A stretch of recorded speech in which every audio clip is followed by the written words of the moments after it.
ప్రభునందు ప్రియులైన మీకందరికీ యేసుక్రీస్తు ప్రభువారి నామములో శుభవందనాలు తెలియజేస్తూ ఉన్నాం.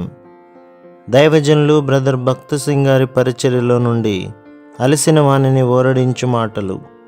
ఫిబ్రవరి 21. నేను యెహోవా యొద్ద విచారణ చేయగా ఆయన నాకు ఉత్తరం ఇచ్చెను.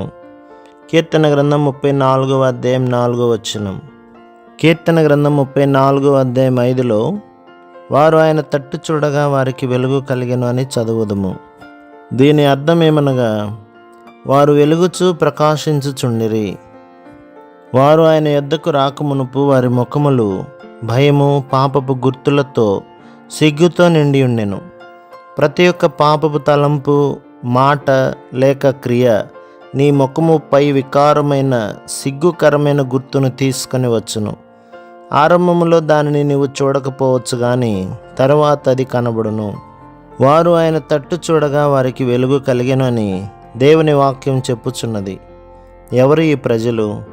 వీరు ఎవరనగా, ఒకప్పుడు అవమానకరమైన వికారమైన ముఖములు గలవారై వారి యందు పాపపు నలుపు తప్ప నీవు మరేమీ చూడలేవు. అయితే ఇప్పుడు వారు ఆయనను చూచుట వలన వారి ముఖములు ప్రకాశించుచుండెను, అవి వెలుగుచుండెను. ఒక క్రొత్త పరలోక సౌందర్యము వారి ముఖముల మీదకి వచ్చెను.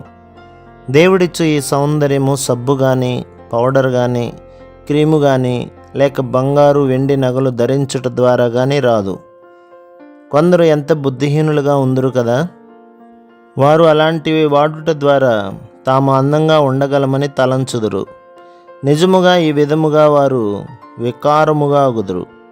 కేవలం మన భయములు పోయి విశ్వాసం ద్వారా మనము కష్టములను జయించినప్పుడు దేవుని యొక్క మహిమతో ప్రకాశించు ముఖములు కలిగి ఉందుము.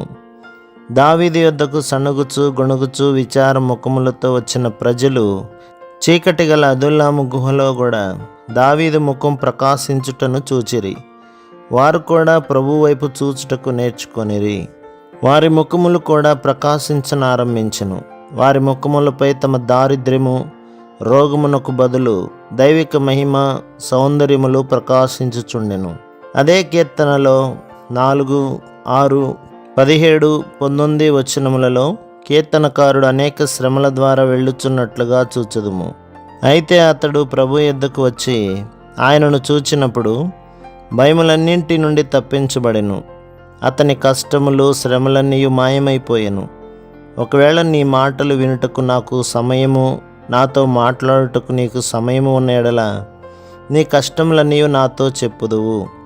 అయితే వినుము, నీ కష్టములు నాకు చెప్పకము. వాటిని నీ పొరుగువారితో కానీ ప్రసంగికులతో కానీ లేక ఏ ఒక్కరితోనైనాను చెప్పకము. వారు ఒకవేళ చేయగలిగినను వారు నీకు సహాయం ఏమాత్రమునూ చేయరు. ఈ దైవజనుడైన దావీదు తన స్నేహితుల యొద్ద ప్రయత్నించెను, కానీ వారు అతని ఎడల తప్పిపోయిరి. అతనికి తనను ఎంతో ప్రేమించు యోనాతాను అను స్నేహితుడు గలడు. అతడు రాజు యొక్క కుమారుడు. అతడు సహాయం చేయవలనని ప్రయత్నించినను అతడును చేయలేకపోయాను. మరియు ఇతర రాజుల యొద్దకు వెళ్ళినను వారు కూడా తప్పిపోయిరి. అంతమున అతడు తాను యెహోవా యొద్ద విచారణ చేసి తినని చెప్పుచున్నాడు. మరొక విధముగా చెప్పవలననినా అతడు ప్రభువును చూచెను. అప్పుడు అతడు ఇట్లు చెప్పెను, నాకు ఏ నొప్పి లేదు, ఏ బాధ లేదు, ఏ శ్రమలు లేవు, అవన్నీ పోయినవి. చూడుడి, ప్రభువు నాకు సహాయం చేసెను. నా భయములన్నింటి నుండి ఆయన నన్ను తప్పించెను. ఇంకను కొండ గుహలలో నివసించుచున్నను, ఇంకను అదే కష్టములో ఉన్నను, ఇంకను సౌలు ద్వారా తరమబడుచున్నను. అతడు విశ్వాసం ద్వారా ఇట్లు చెప్పుచున్నాడు, నేను యెహోవా యొద్ద విచారణ చేయగా ఆయన నాకు ఉత్తరం ఇచ్చెను. నాకు కలిగిన భయములు, శ్రమలు, పరీక్షలు, కష్టములన్నింటి నుండి ఆయన నన్ను తప్పించెను. అదే రీతిగా ఆయన నిన్ను కూడా తప్పించును. ప్రభు మిమ్మును, మీ కుటుంబములను, మీ సంఘములను దీవించి ఆశీర్వదించునుగాక. ఆమేన్.